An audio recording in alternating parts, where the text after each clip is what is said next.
Hola, ¿cómo estás, querido participante? Es un gusto volverte a saludar para que hoy día sigamos el estudio del curso de diseño de sesión.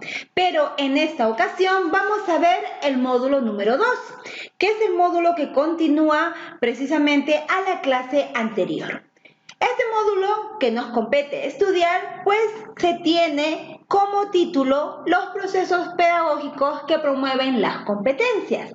Conocemos dichos procesos pedagógicos. Como docente ya que labora en una institución, es una obligación que sepas cómo son esos procesos pedagógicos y cómo aplicarlos en tu salón de clase junto con tus alumnos.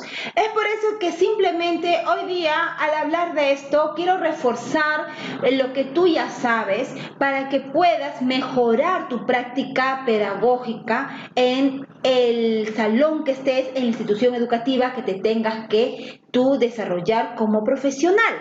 Así que, sin más preámbulo, vamos a desarrollar el estudio de este módulo número 2 titulado Los procesos pedagógicos que son promovidos por las competencias.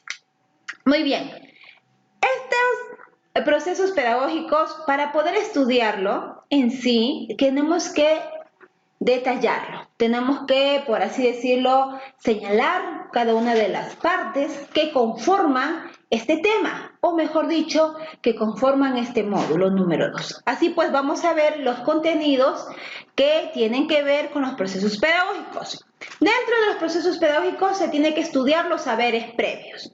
Saberes previos de nuestros alumnos, que son contenidos que ellos tienen, que han abstraído de su realidad y de su entorno familiar y social. Asimismo, vamos a ver las características precisamente que reflejan nuestros estudiantes ante de tener un nuevo conocimiento. Nosotros tenemos que precisamente visualizar aquellas características que mi alumno me va a reflejar al momento de participar con sus saberes previos. Asimismo, quiero darte recomendaciones para que puedas activar esos conocimientos previos, esos saberes, ¿no? Que trae tu alumno y que necesitas tú conocer, saber qué hacer para poder precisamente llevarlo a ese desequilibrio cognitivo y así puedas llegar a tener el aprendizaje de un nuevo conocimiento. Bien, eso es lo que concierne a saberes previos, pero ahí no queda. También quiero que tú conozcas en este módulo la gestión y el acompañamiento, que tiene que ver precisamente con el uso de algunas estrategias didácticas muy importantes que como docente debes dominar, debes aplicar sobre todo en tu hora de clase. Asimismo, dentro de este proceso pedagógico tienes que echar mano a la evaluación. Este punto importante que concierne a un proceso también pedagógico tiene que conformar parte de tu diseño de sesión de clase. Eso tiene que ver entonces con una evaluación formativa que te vas a basar de las competencias que van a tener tus alumnos, las cuales tú vas a desarrollar en el aula de clase.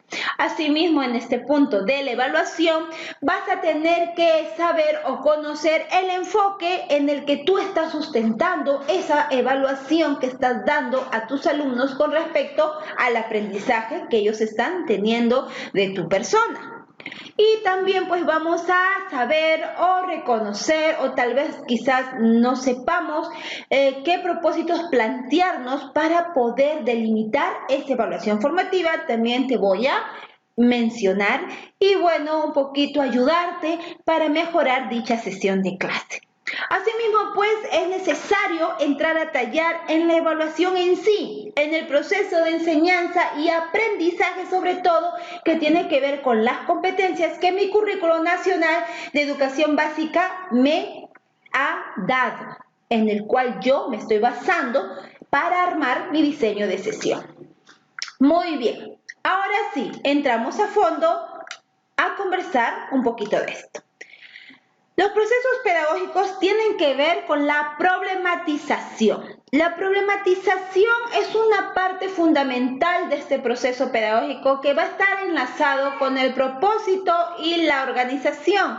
Va a tener que ver con la motivación y el interés que tú pongas para que puedas generar que sus saberes previos se activen, se despierten y que asimismo pues esos saberes previos vayan acompañados por tu persona dándoles esa orientación y esa guía necesaria y por último pues tú vas a tener como resultado en la evaluación que vas a aplicar un resultado positivo del que tú tanto esperas.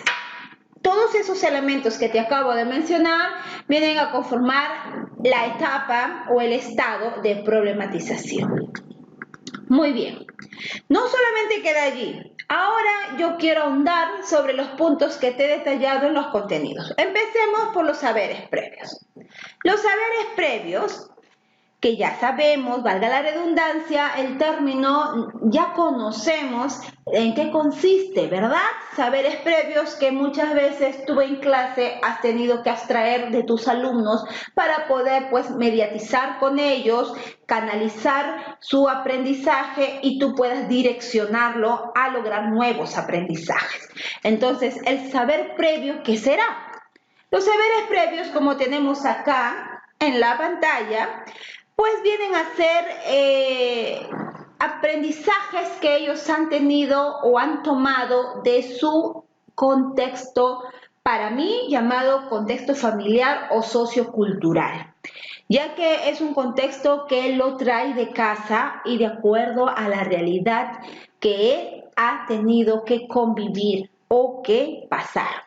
Como acá vemos en la pantalla, los saberes previos, entonces, se da en mis estudiantes, en los estudiantes, esos estudiantes que pueden venir de cualquier condición social, cualquier zona geográfica, cualquier cultura o trayectoria personal, esos estudiantes que me van a traer vivencias personales, vivencias únicas, experimentadas por todos ellos de manera individual, conocimientos, habilidades, creencias y emociones que forman parte obviamente de su contexto, como les dije, sociocultural, y que más bien se han ido cimentando, fortaleciendo en su manera de ver y apreciar las cosas poco a poco y también pues obviamente de esa manera valorar el mundo, así como también la actitud que tomen ante el mismo.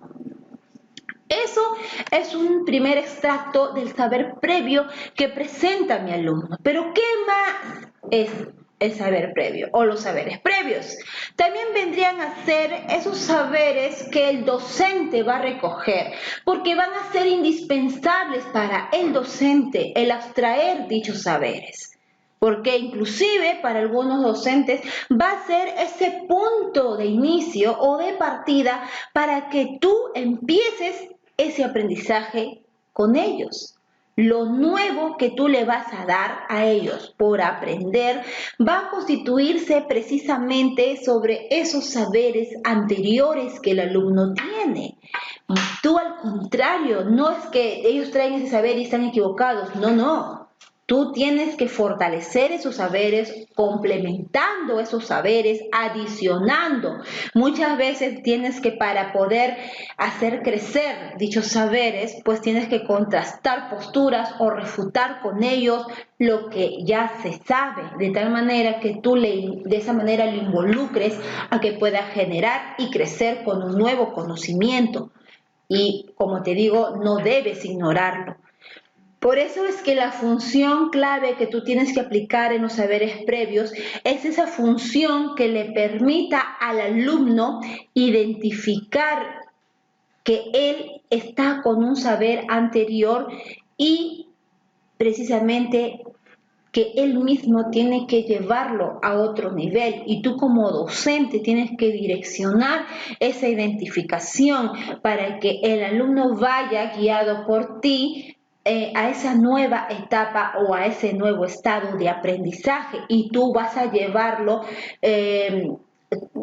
gracias a la motivación que vas a aplicar, a una motivación que tú vas a abstraer de todo lo que has visto que te presenta tu alumno en ese saber previo. Y como también esa motivación puede ser parte de tu clase o de tu labor pedagógica que estás dando en ese momento. Así que, como ven, los saberes previos necesitamos nosotros fundamentar claramente lo que vendría a ser y como docente conocer muy bien para poder aplicar y generar en tus alumnos ese nuevo aprendizaje que necesitan ellos y tú como docente necesitas lograr en ellos. Muy bien, hasta ahí los saberes previos, espero que quede bien claro la definición sobre este punto. Bien, ahora vamos a ver la recuperación de saberes previos. La recuperación de saberes previos tiene que ver con delimitar más lo que es los saberes previos y conllevarlo pues a relacionarlo con algunas características que ellos nos presenten, como vemos aquí en la pantalla, las cuales ya estoy mostrando cada uno de los, por así decirlo, de los componentes que forman parte de este saber previo. ¿Cómo se da la recuperación de saberes previos? Para ello ya sabemos lo que vendría a ser esta definición. Recordemos pues un poquito para parafrasear, son aquellos conocimientos que el estudiante obviamente trae consigo, que se van a activar obviamente al comprender un nuevo aprendizaje y al aplicarlo inclusive a la realidad en donde ellos se encuentren, a esa situación nueva que ellos atraviesen, con la finalidad pues de que ellos puedan organizarse, darle sentido y algunas veces es necesario que pase por esto, algunas veces va a errar, no va a ser correcto lo que él aplique, pero el estudiante por ello eso le va a servir para que cada vez sea mejor y pueda utilizar correctamente ese nuevo aprendizaje e interpretar a la vez la realidad. Así pues, podemos caracterizar la recuperación de saberes previos en lo siguiente. Primero, se construye a partir de experiencias que tu alumno va a tener, pero va a tener debido a que él ya ha pasado por esa situación. Es una situación para él conocida, es una situación nueva que forma parte de su mundo cotidiano, del mundo que lo rodea, del mundo que convive. Por eso es que para la recuperación de saberes previos tú tienes que tener claro que la característica parte o es punto de inicio de tu estudiante cuando él va a tener que construir ese nuevo conocimiento, pero en base a lo que él ya conoce. Desde ahí tienes que partir para armar correctamente tu diseño de sesión. Otra característica que me permite la recuperación de sus saberes previos es la siguiente: no siempre tienen sustento científico lo que ellos me van a decir. En algunas ocasiones sus explicaciones que cada uno me va a traer, me va a generar a mí me va a llevar a comprenderlos a ellos, me va a llevar a tomar sus explicaciones y decir, hay que comprender mejor a mi alumno, tengo que tenerle paciencia porque me está presentando ese hecho tal vez de manera fáctica, ¿no? Ese fenómeno que él ha podido ver o conocer en sus palabras más simples, él está tratando de decírmelo, ¿no? Entonces yo debo utilizar precisamente ese momento para que él me brinde sus explicaciones de que él me ha dado o que él trae, y eso tengo que generar en mí o tiene que generarse en mí una mejor comprensión de ese hecho o de ese fenómeno que él me está contando. Otra característica para recuperar correctamente el saber previo es conocer bien que el saber previo son resistentes al cambio. Quiere decir que si tú le enseñas algo nuevo, no pienses que eso nuevo ya al toque, de manera inmediata, ya lo va a recibir y va a decir, sí lo creo, está bien, pienso igual que tú, está correcto el profesor o la profesora que me está enseñando eso. Por ejemplo, si tú como docente les vienes a hablar de que también dentro de lo social existe también parte delincuencial negativa que inclusive atenta a un daño físico, sexual, psicológico, inclusive mortal. Entonces, un alumno que ha vivido rodeado en un contexto sano, en un contexto en el cual sus padres lo han protegido grandemente y que le han hecho ver que el mundo es lo más maravilloso y que no existe maldad y que vive en una burbuja, entonces es ahí donde el alumno, cuando tú le presentes esa situación geográfica cultural que se dio en tal época, inclusive en este mismo año, le estés presentando esa situación similar y él no pueda concebirlo de lo más rápido que tú esperas, porque su realidad ha sido otra, una realidad que no se ha hablado de violencia, una realidad que no se ha hablado de guerra, una realidad que no se ha hablado de muerte, ¿sí? Entonces tienes que canalizar muy bien en cuestión de sus saberes previos para que puedas recuperarlo y aplicar precisamente ese aprendizaje para que logres un nuevo conocimiento en ellos. Otra forma de recuperar el saber previo es que en algunos casos son conocimientos implícitos. Tú tienes que tener muy presente y saber cómo aplicarlo, porque tú tienes que rescatar que el saber previo que trae tu alumno es un conocimiento implícito, es decir, que no se va a manifestar en lo que el estudiante dice o verbaliza, sino en lo que el estudiante espera que ocurra o predice que va a ocurrir en determinadas actividades. Por ejemplo, si el alumno me puede decir que va a llover el día tal porque en su tierra, según su creencia, todos los meses tales, pongámoslos un mes X, hay lluvia, ¿no? Entonces, si él me cuenta que es así porque sus antecesores le han dicho que sucede esto, o que inclusive al momento que llueve sale una persona, un fantasma, y empieza a embrujar a los demás pobladores de su pueblo, ¿no? Entonces, él me está contando de algo que para mí es inverosímil, no me es fácil de creer, porque inclusive me parece tan ficticio lo que él me está diciendo, pero mientras que a mi alumno le es muy real, porque forma parte de la cultura que sus familiares, abuelitos, qué sé yo, le han insertado desde muy pequeñito. Entonces tú tienes que tener en cuenta que esos conocimientos implícitos que tu alumno trae y que definitivamente no son del todo correctos, tienes tú que ponerte en su lugar y más bien tomarlo de la mejor forma, teniendo en cuenta que tu alumno viene con eso y tienes que saberlo encaminar para que pueda generar luego, después, con lo que tú le enseñes, un nuevo conocimiento. Tienes que ser muy sutil, muy delicado para generar ese nuevo aprendizaje. Bien, muy interesante, ¿verdad? Ahora bien, vamos a hablar los saberes previos de manera concisa en este esquema visual que tenemos en la pantalla que les estoy mostrando. Los saberes previos, entonces, recopilando, vendrían a ser aquellos conocimientos que el estudiante, que nuestros estudiantes, que mi estudiante, como quieras llamarlo, ya sabe, ya conoce, y en la cual tú debes tomar como punto de partida para iniciar tu sesión. También, ¿qué es mi saber previo? Mi saber previo se va a vincular siempre con un nuevo conocimiento, ¿verdad? Para que sí pueda producir un aprendizaje significativo.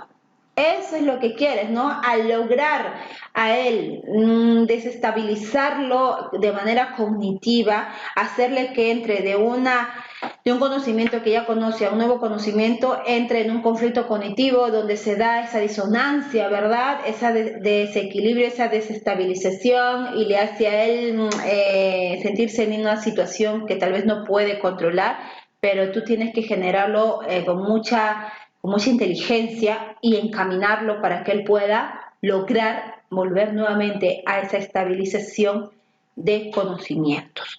Muy bien, los saberes previos también suelen darse en tus alumnos, pero de manera errónea, como ya te he dicho, pueden ser parciales, pero es la forma como tu estudiante interpreta esa realidad. Puede ser para mal, puede ser parte bien y parte estar equivocado, pero es lo que tu estudiante trae. Así que de ahí tienes que tomar para empezar una sesión. También un saber previo se activa, despierta al comprender o al aplicar de manera correcta un nuevo conocimiento, y eso le va a permitir a él como finalidad tener pues una adecuada organización y darle sentido a lo que él va a interpretar como algo nuevo. Así que los saberes previos, estamos ahondando, son parte fundamental precisamente de todos los estudiantes y como ti docente, parte importante para el momento de elaborar tu diseño de sesión. Bien, ya hemos hablado a fondo sobre el saber previo, los saberes previos. Ahora te quiero recomendar precisamente para activar estos conocimientos previos de nuestros estudiantes. Las recomendaciones que te quiero dar son fundamentales, ya que van a ser precisamente lo que va a sostener, y la forma que tú vas a aplicar después va a estar fundamentada de manera correcta, precisamente esa sesión de clase que les vas a dar.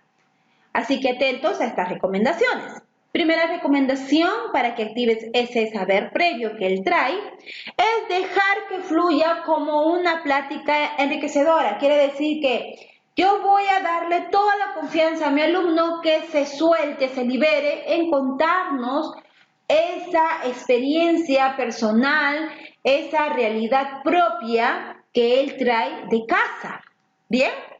Asimismo, también tengo que presentar el tema de mi sesión generando pues precisamente la participación de mis alumnos.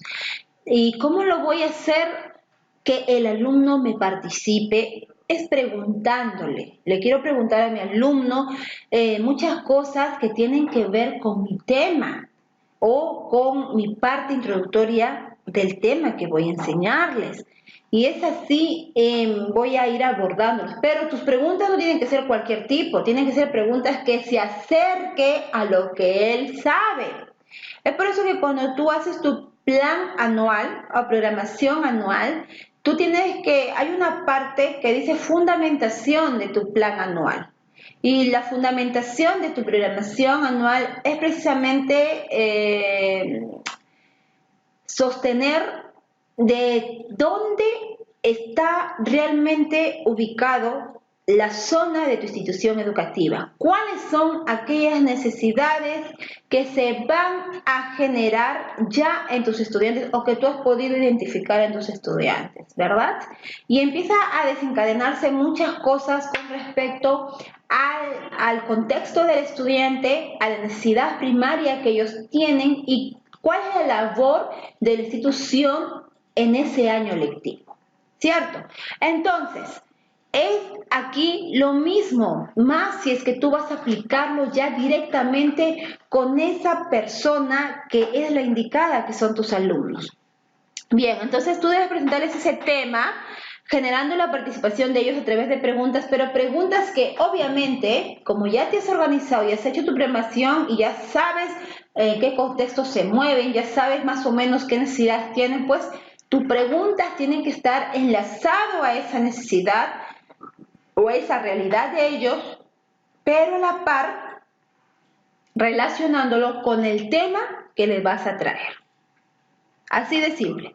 ¿Qué más puedo hacer para activar los conocimientos que tienen mis alumnos?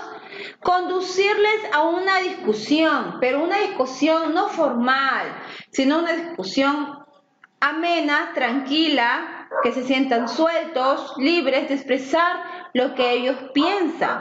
Una manera, mejor dicho, informal, como vemos aquí, en donde mis alumnos se sientan en un clima, en un buen clima, ¿verdad? En un ambiente adecuado, en el cual ellos sientan tranquilidad, confianza de poder realizar esas preguntas que tienen, pero realizarlo, esas preguntas y dar las respuestas entre ellos, entre sus compañeritos. Entonces, de esa manera, en que ellos empiezan a interactuar uno con otro, irás pues motivándolos a tu alumno para que pueda activar ese saber previo.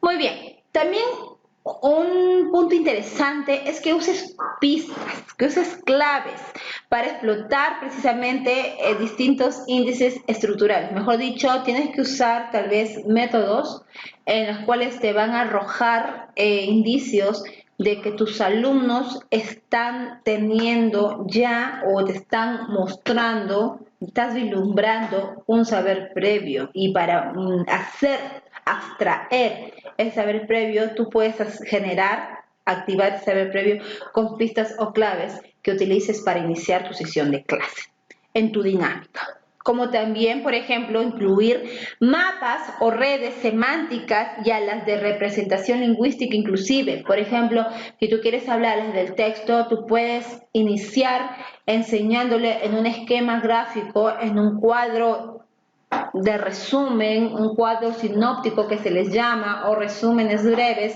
que pueden favorecerte a ti para que ellos puedan entender mejor lo que tú les vienes a contar o lo que les quieres enseñar, ¿no? Entonces, de esa manera vas a crear, pues, también el despertar de ese saber previo al presentarles un texto y que ellos puedan relacionarlo con su realidad. También es necesario que para que ellos activen sus saberes previos tienen que trabajar en equipos. Se tiene que hacer mucho trabajo en que ellos puedan de manera sincera, de manera inherente, puedan ellos mismos querer trabajar de manera social con todos sus compañeros, donde se vea pues esos valores de solidaridad, de apoyo mutuo que tienen que tener mi salón de clase. Muy bien, ahora vamos a hablar sobre la gestión y el acompañamiento, en donde obviamente el factor principal de hacer o realizar o ejecutar esto vendría a ser tu docente, todos ustedes. Bien, entonces, ¿qué consiste gestión y acompañamiento? Gestión y acompañamiento, pues su misma palabra lo dice, es que tú acompañes a tus estudiantes precisamente en ese momento en el cual ellos van a adquirir ese nuevo aprendizaje y en donde ellos van a poder desarrollar esas competencias. Para ello, tú debes hacer una secuencia didáctica con actividades que tienen que estar de manera secuencial, unidas, concatenadas, inclusive tienen que estar bien organizadas esas secuencias didácticas. Tienes que aplicar estrategias las más adecuadas para que tus estudiantes, obviamente, puedan ellos actuar o interactuar, relacionarse y así puedas usar o favorecer a la activación de sus saberes previos de cada uno de ellos. Y vas a darte cuenta que cada uno tiene diferente saber previo. ¿Cómo hacer eso?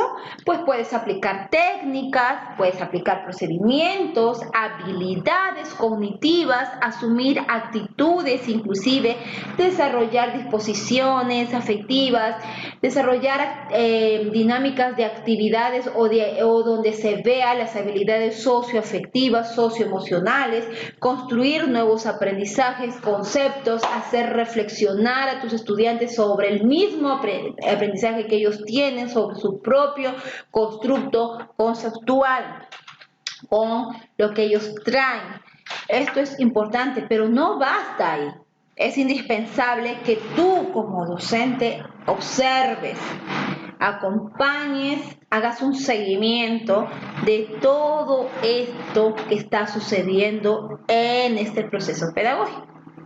Y tú al acompañarles, pues vas a encontrarte ya o tú vas a estar siendo el agente que va a permitir esa ejecución y va a ser factor clave para que ellos descubran precisamente ese nuevo aprendizaje a través de una reflexión crítica, a través de un análisis de hechos y de las diferentes opciones que se puedan dar. Y eso se va a lograr cuando tú les puedas dar situaciones en donde ellos puedan tomar una decisión, donde ellos puedan dialogar, donde ellos puedan discutir entre compañeritos en parejas de dos, donde puedan ellos asociar diferentes hechos, ideas, técnicas o estrategias, en fin. Todo lo que tú elabores, todas las actividades que tú realices en clase, te va a servir bastante porque tú vas a empezar a generar en ellos precisamente que puedan activar sus saberes previos y aplicar ese nuevo conocimiento. Pero este punto está más todavía marcado en que tú debes acompañarlos a ellos. Si tú no estás elaborando todo este proceso y no estás supervisando de manera correcta y guiando, orientándolos en todo esto, no va a darse una buena elaboración de clase y no vas a haber aplicado correctamente tu sesión y es probable que no tengas los logros que esperas. Muy bien, por eso es que la gestión de acompañamiento tiene que ver con la previsión y aplicación de las estrategias didácticas que te van a generar nuevos aprendizajes y esos aprendizajes sobre todo van a ser significativos, funcionales y auténticos. Así que la gestión de acompañamiento tiene que ver o tiene que partir del conflicto cognitivo, como vemos en la pantalla, tiene que partir de él para poder construir un nuevo saber, ¿verdad? Y obviamente se va a dirigir a transferir ese nuevo saber.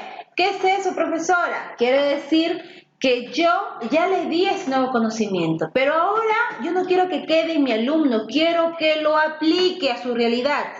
Entonces, al aplicar a su realidad, ya está transfiriendo ese nuevo aprendizaje, ese contenido teórico, a una práctica, a una praxis. Y eso es lo que se llama, pues, la transferencia que se va a dar en esta etapa de gestión y acompañamiento. Por eso es que algunas estrategias didácticas tienen que estar basadas en las analogías, en las pistas, en las tipografías, que pueden ser discursivas, en ilustraciones, en exposiciones breves, prácticas dirigidas, casuística, adquisición de conceptos, mapas conceptual, mapa mental, diferentes organizadores visuales, etcétera. Lo que tú quieras aplicar de la mano con tu alumno es donde tú vas a permitir mejor firmeza en ese nuevo contenido y por ende vas a lograr construir ese nuevo saber. Y como resultado va a poder aplicarlo y tú como docente habrás logrado que esa competencia se desarrolle. Bien, ahora vamos a hablar sobre la evaluación, otro proceso pedagógico muy importante. La evaluación está dirigida o tiene que ver con el aprendizaje de mi estudiante, pero un aprendizaje que se va dualizando, por así decirlo, porque es una evaluación que tiene que ver con el aprendizaje inicial y final de mi estudiante. Es decir, el aprendizaje que él va a tener va a ser inherente al proceso. ¿Qué significa eso? Que cuando yo le estoy enseñando algo nuevo a mi estudiante, él va a generarse un nuevo aprendizaje. Pero lo que yo voy a aplicar, la evaluación, a ese aprendizaje, es una evaluación que no tiene que ver mucho con lo que tú has aplicado en ese proceso pedagógico, sino que forma parte adicional que te va a permitir a ti extraer realmente esos resultados que esperas de tu alumno. Es donde tú vas a comprobar si esa competencia se ha desarrollado. Por eso es necesario distinguir la evaluación sumativa, la evaluación formativa, distinguir ambas, o la evaluación certificadora, como se le llama ahora la sumativa. La primera está abordando a comprobar esos avances del aprendizaje que se da a lo largo de todo el proceso. ¿De quién estamos hablando? De la de la evaluación formativa. Eso lo voy a ver en un proceso muy largo, en donde el propósito va a ser la reflexión sobre lo que va a ir aprendiendo, la confrontación entre el aprendizaje que espera lograr y lo que alcanza el estudiante hasta el momento, ¿verdad? Por eso es que eso es paulatino. La búsqueda de mecanismos y estrategias para avanzar hacia esos aprendizajes esperados es todo lo que va a conllevar mi estudiante y mi persona para poder lograr precisamente esos nuevos aprendizajes. Por eso es que requiere prever buenos mecanismos de devolución al estudiante que le permitan reflexionar sobre lo que está haciendo y buscar modos de mejorarlo. En otras palabras, la evaluación formativa es una evaluación que se va a dar a largo plazo.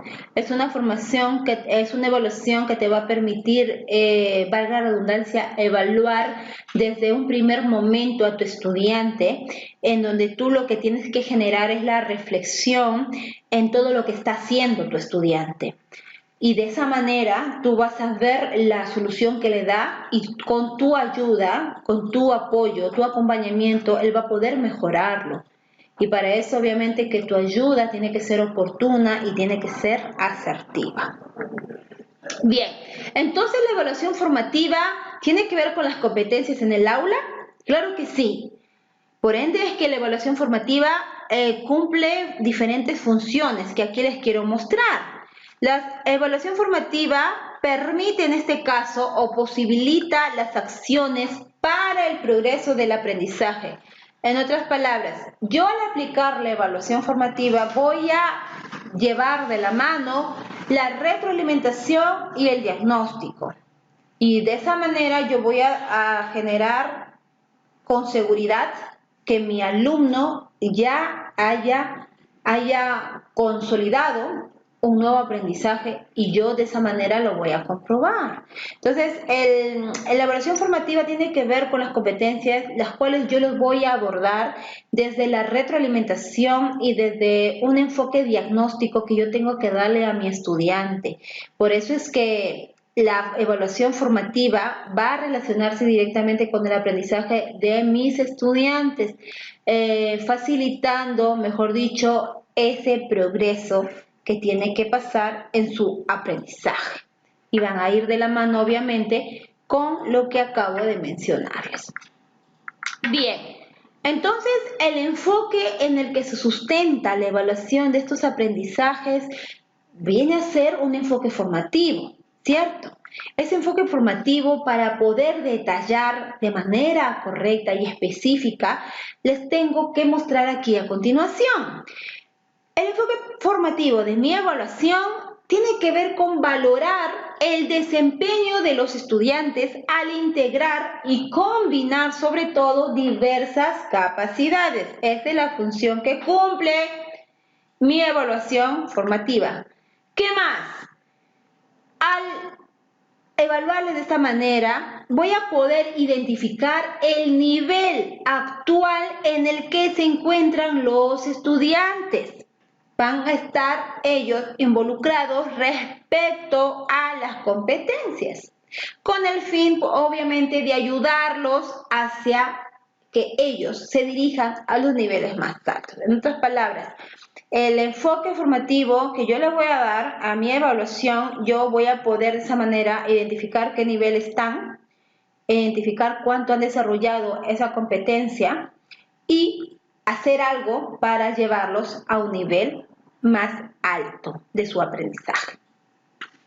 También esta evaluación formativa está dirigida pues a crear oportunidades continuas para que el estudiante demuestre diversas capacidades que integran una competencia y no solamente distinguir entre los que aprueban y los que no aprueban.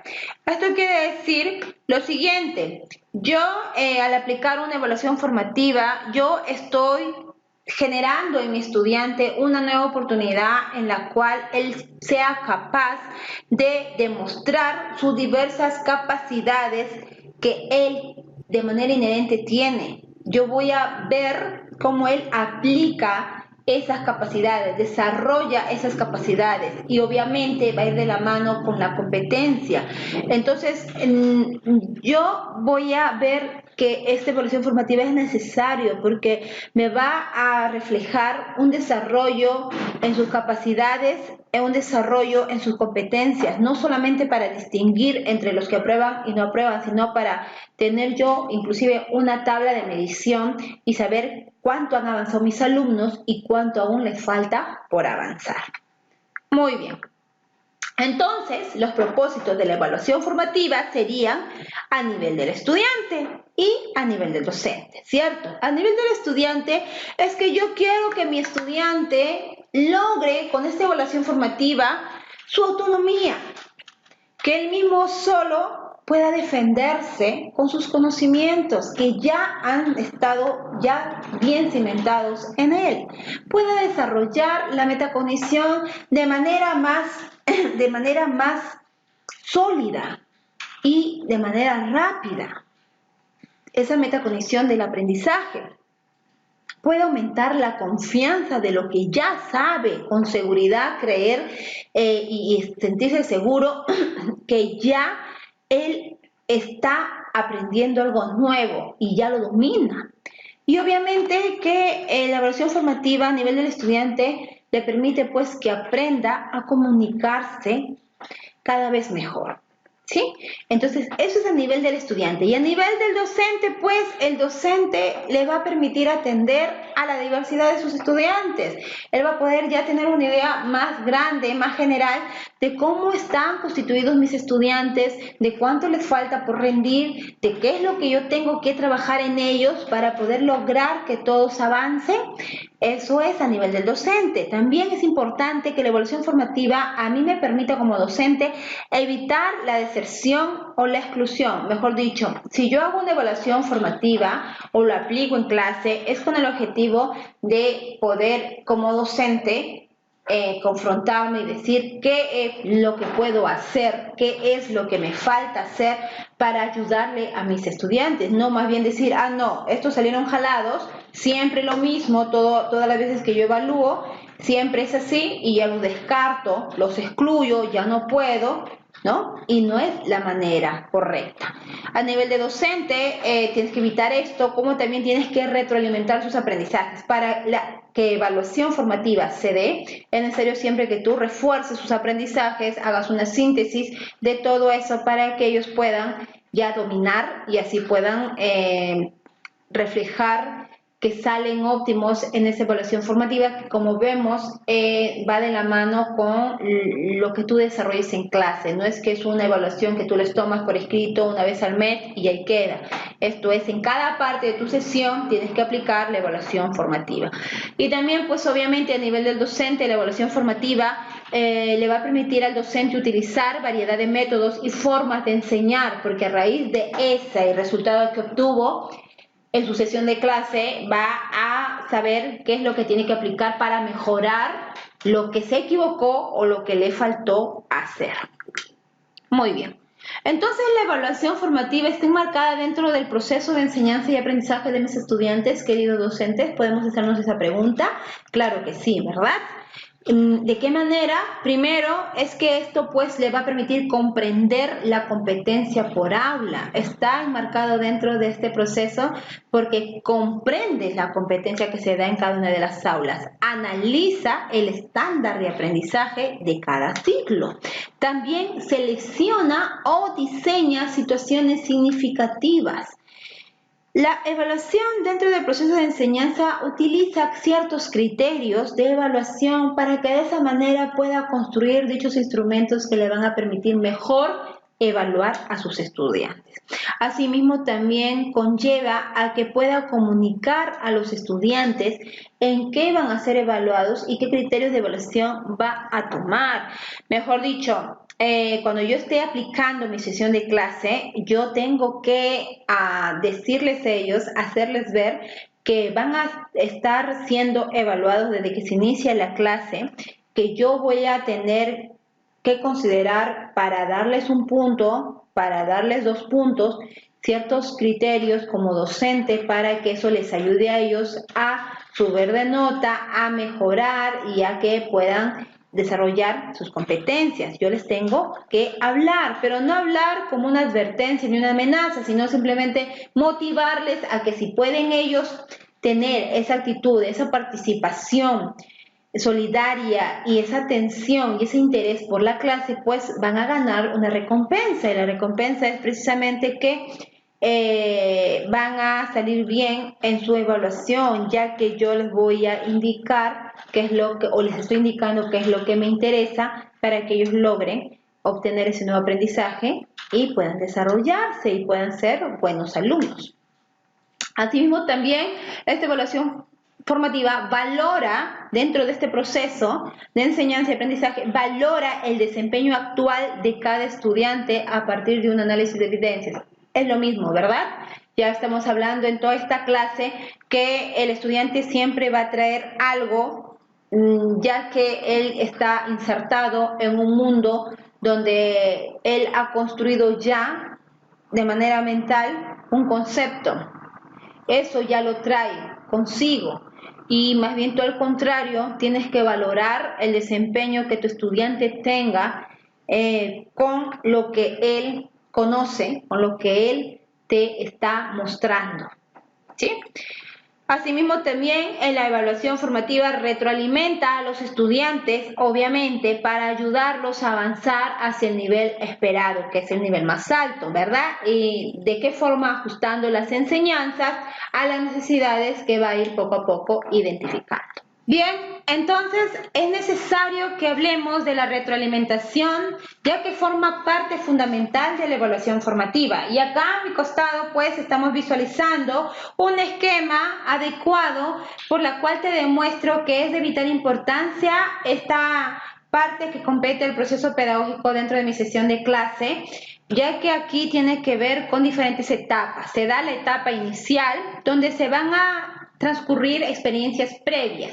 Esto quiere decir que es allí donde tú vas a visualizar qué fortalezas posee para iniciar el aprendizaje en tu estudiante, qué decisiones de apoyo tienes que aplicar y de oportunidades a tu estudiante. En otras palabras, tú vas a conocer realmente qué es lo que contiene tu estudiante y de esa manera vas a saber qué resultado ha obtenido a raíz de eso que inició toda tu elaboración de clase. Tus alumnos van a venir con algo ya propio y cuando finalicen esa clase, en la etapa de retroalimentación inicial, es donde tú vas a rescatar qué es lo que le ha beneficiado a él, qué fortalezas se han dado al desarrollar estos nuevos aprendizajes en tu estudiante, qué fortalezas se han originado a raíz de esos saberes previos que ha traído. Y de esa manera vas a comprobar si las decisiones de apoyo y oportunidades que le has dado han sido las adecuadas. La otra etapa es el proceso formativa o el proceso formativo. Es donde ahí se va a desarrollar la fuente de aprendizaje. Mejor dicho, en esta etapa es la etapa en la cual tú vas a generar a través de diferentes actividades o estrategias el desarrollo de esas competencias, aplicando diferentes métodos que solamente tú sabrás de acuerdo al tema. Es donde tú lo vas a realizar con el fin de que tú logres desarrollar esas capacidades, esos conocimientos y habilidades que tienen tus alumnos, ese despertar. Y lo puedes hacer a través de medios didácticos, a través de juegos didácticos, donde ellos tengan que aplicar precisamente ese nuevo aprendizaje y así desarrollar esas competencias. Y por último, pues, la etapa final, donde ya tú vas a tener ya un resultado y por ende una calificación. ¿Cómo certifica el estudiante su aprendizaje en esta etapa? ¿Qué aprendizajes se lograron? ¿Qué queda por construir? Es lo que tú tienes que evaluar, ¿verdad? Tienes que evaluar, ahora que ya terminó, ¿no? ¿Cómo voy a aprobarles o desaprobarles? ¿Qué certificación les voy a dar? ¿Qué nota les voy a dar después de extraer sus resultados? ¿Qué aprendizajes habrán logrado? Si se habrá logrado un gran porcentaje, un mínimo porcentaje. Solamente tú lo vas a saber en esa etapa. Y ahí tú mismo te vas a confrontar como docente. ¿Pude construir esos nuevos aprendizajes en verdad en todos mis estudiantes? en verdad ayudó y aportó las diferentes actividades, estrategias que apliqué y el conocimiento que traje para que ellos puedan avanzar.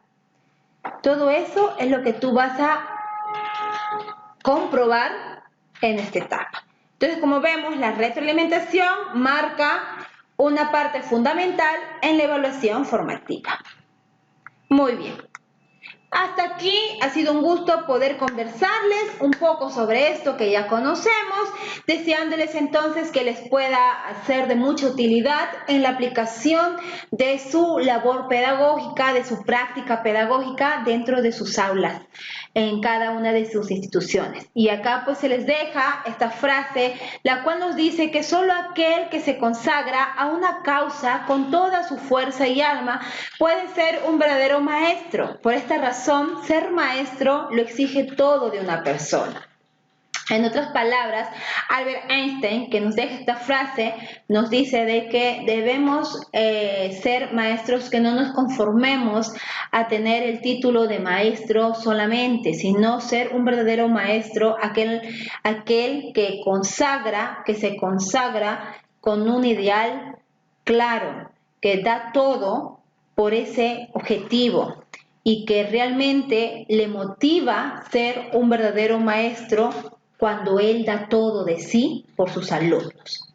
Qué hermosa frase, entonces que sea rema en nosotros para que nos motive también a poder ser mejores maestros cada día con aquellos alumnos que son el futuro de mañana. Muchas gracias, éxitos y bendiciones y les espero pues en otro video de clase en esta comunidad de Educatec Perú. Gracias.